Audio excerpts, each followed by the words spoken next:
UP में मतगणना जारी है और ऐसे में भाजपा और हम कहें या फिर हम कहें एनडीए और इंडिया गठबंधन में नेक टू नेक कंपटीशन देखने को मिल रहा है। तो आज हम समझ लेते हैं कि अभी फिलहाल रुझान क्या कह रहे हैं। तो चलिए हम चलते हैं शकील जी के पास और आपसे हम बात करते हैं। शकील जी, आप ज़रा बताइएगा कि अभी फिलहाल भाजपा किस तरह से परफॉर्म कर रही है और दूसरी बात, इंडिया गठबंधन को बढ़त मिलती हुई दिख रही है।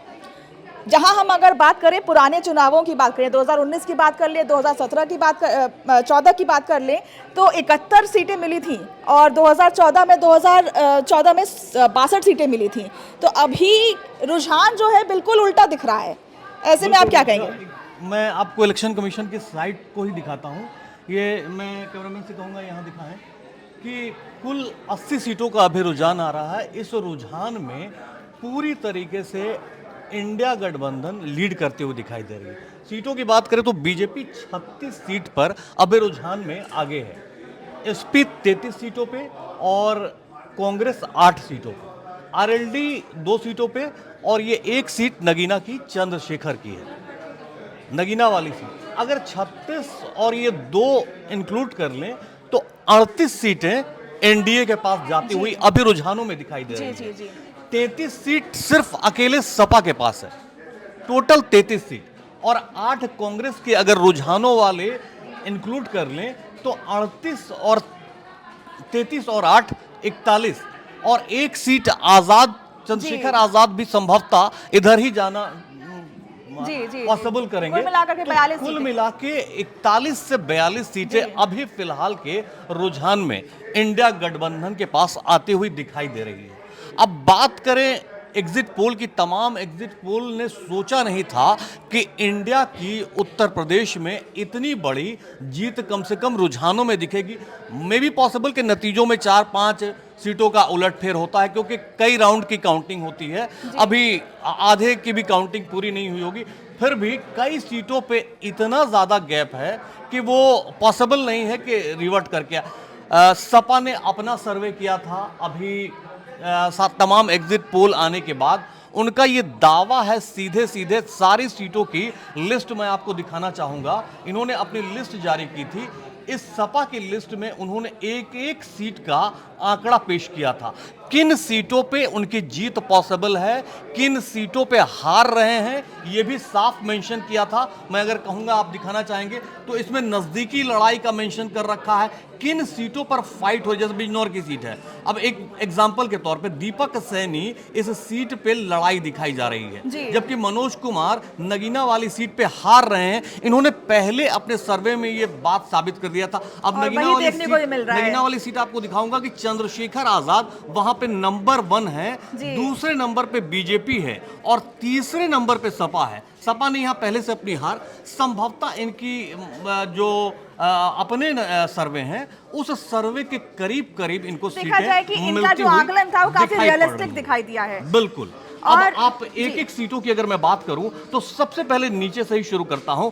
रॉबर्ट्सगंज में छोटे लाल हैं। छोटे लाल के बारे में आप जानती होंगी, बीजेपी में थे, पाला बदल के सपा में आ गए थे। अब इनका 10,000 अभी लीड कर रहे हैं छोटे लाल। रिंकी सिंह जो अपना दल की हैं उनसे 10,000 पीछे चल रही, दूसरे नंबर पे हैं। तीसरे नंबर पे बहुजन समाजवादी पार्टी के धनेश्वर हैं जो कि बहुत ज्यादा पीछे हैं, 35,000 के करीब की सीटों का फर्क है। यानी रॉबर्ट्सगंज में इनका जो अखिलेश ने जो प्लान किया था उस प्लान के मुताबिक छोटे लाल को सीट देना इनके लिए फायदेमंद अभी फिलहाल। जी, ये तो कई सारी सीटों के बारे में आपने बताया, शुक्रिया आपका। लेकिन आपसे मैं ये जानना चाहूंगी कि वीआईपी सीटों का क्या हाल है, क्योंकि ऐसे में सबकी निगाहें जो हैं वो वीआईपी सीट पर रहती हैं। आप अगर देखें तो अभी स्मृति ईरानी पीछे दिख रही हैं। हाँ बिल्कुल, स्मृति ईरानी वहाँ केएल शर्मा से काफ़ी पीछे हैं, जैसे कि उम्मीद नहीं थी।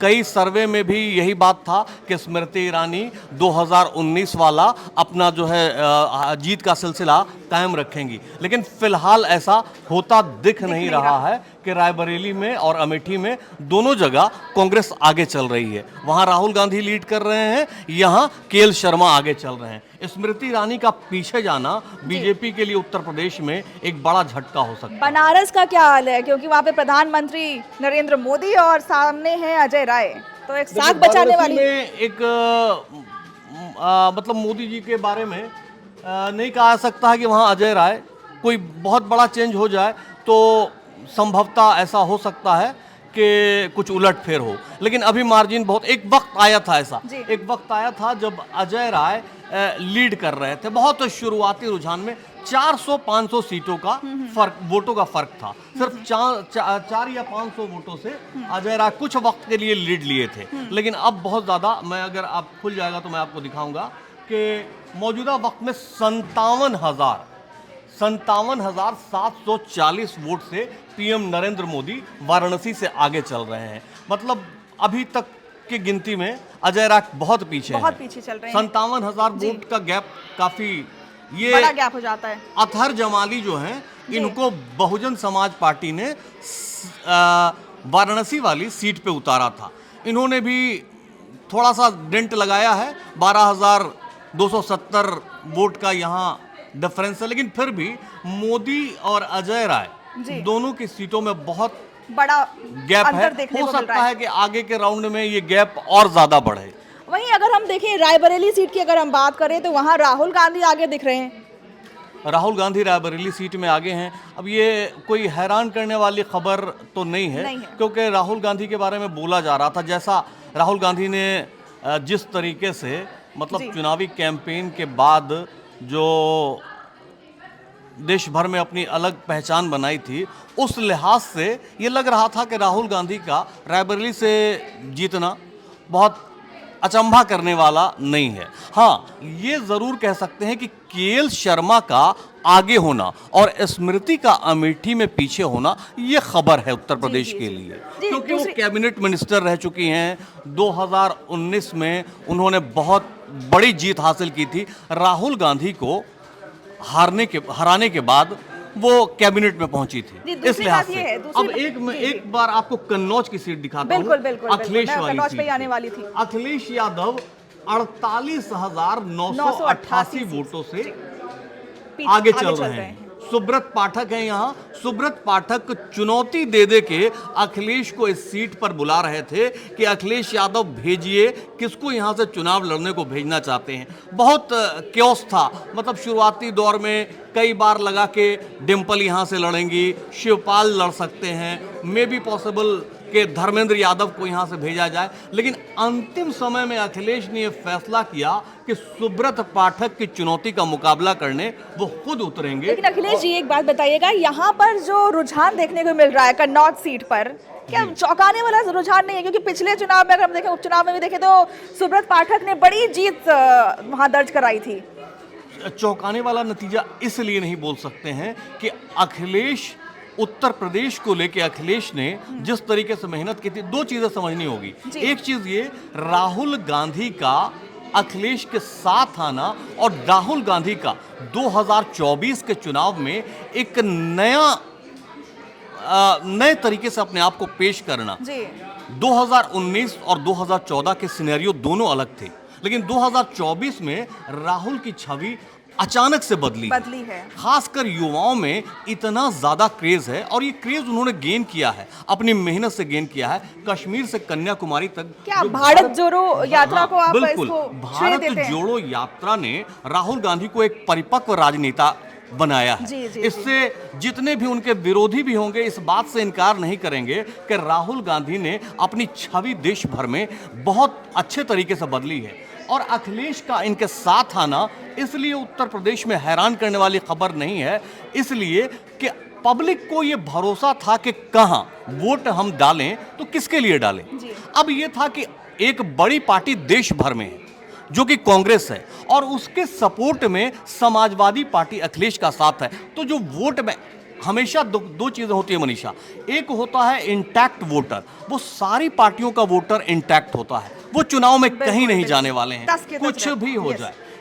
मेन जो चेंजेस लाते हैं वो होते हैं फ्लोटिंग वोटर, और यही फ्लोटिंग वोटर हार और जीत किसी भी सीट पर तय करते हैं। फ्लोटिंग वोटर को इस बार उत्तर प्रदेश में ये लगा कि देश में अगर चेंजेस करना है, बदलाव लाना है, तो इन दोनों के हाथ को मजबूत करना पड़ेगा।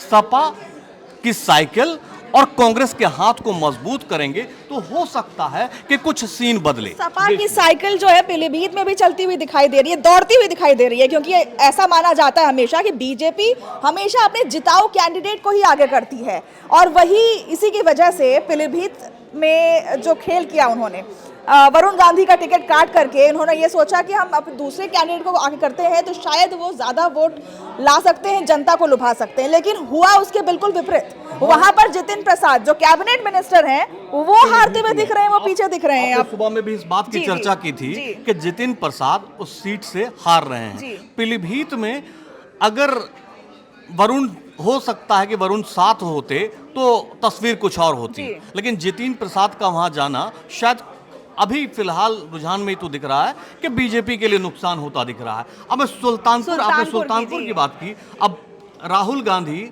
वरुण गांधी की ये माता जी का सीट है, इस सीट पे समाजवादी पार्टी 9000 वोट से फिलहाल आगे दिख रही है। मेनका गांधी अपने सुल्तानपुर सीट से पिछड़ती हुई जा रही हैं, ये बड़ी खबर है। लेकिन बात ये है ना कि जैसे कि अगर देखें, जैसे एक ही फैमिली के दो चेहरे दिख रहे हैं कि जहां पर अगर वरुण गांधी की टिकट कटी तो वहां लोगों में नाराजगी दिख रही है, वहीं दूसरी तरफ सुल्तानपुर में उनकी माता हारती हुई दिखाई दे रही हैं। इसको किस तरह से देखा जाए? कह सकते हैं कि देखिए, बदलाव देश में चाह रहे थे लोग, खास के उत्तर प्रदेश में, तो लोगों को ये जब भी ऑप्शन मिला उन्होंने सोचा कि कुछ अलग करते हैं। बदलाव के लिए पहले से ही मन बना चुकी थी शायद उत्तर प्रदेश की जनता। अब आपको संभल की सीट के बारे में बता रहा हूं, यहाँ ज़ियाउर रहमान है।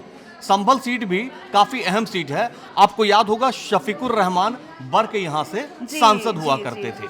इसी चुनाव के बीच में उनका देहांत हो गया, फिर उनके पोते ज़ियाउर रहमान को यहाँ से सपा ने अपना उम्मीदवार बनाया। तो क्या सिंपैथी वोट कहें इसे? सिंपैथी वोट भी कह सकती है, लेकिन क्या है कि शफीकुर रहमान बर्क ने इतना काम किया है और ज़ियाउर रहमान की छवि उस टाइम भी दिखी थी, तमाम मौके पर ऐसा आया था कि ज़ियाउर रहमान उनका मतलब लेगेसी को आगे बढ़ाने वाले नेता के तौर पर अपनी छवि बना रहे थे। तो मे भी पॉसिबल कि यहाँ वो जीतते हुए दिखाई दें। कुछ और अहम सीटें हैं मनीषा, हम आते रहेंगे, चर्चा करते रहेंगे, और अभी तो शुरुआती रुझान है। शुरुआती रुझान में एक बार आपको फिर से फाइनल टैली दिखा देते हैं ताकि तस्वीर और ज्यादा साफ हो। पहले 36, हम लोग ने जब बातचीत का सिलसिला शुरू किया था तो बीजेपी 36 सीट पर लीड कर रही थी। अब आंकड़ा 1 सीट इनका घट रहा है और एसपी 34 सीट, 8 सीट कांग्रेस, 34 और 8 हो गए 42, और एक नगीना वाली सीट में इसी में इंक्लूड कर रहा हूं 43, और इनके पास 37, 43 और 37 के फाइनल टैली पे फिलहाल हम लोग अपनी बातचीत के सिलसिलों को यही रोकते हैं। आगे बढ़ते रहेंगे और बात करते रहेंगे जैसे काउंटिंग का सिलसिला आगे बढ़ेगा। जी, तो मैं आपको दिखा रही थी रुझान, शकील जी आपको रुझान के बारे में बता रहे थे। तमाम अभी जो सीटें हैं वहाँ पर किसको बढ़त मिल रही है, किसको शिकस्त मिल रही है, वो देखने को मिला। अब हम आपको आगे भी दिखाते रहेंगे, टैलीज बताते रहेंगे। आप जुड़े रहें एबीपी गंगा के साथ।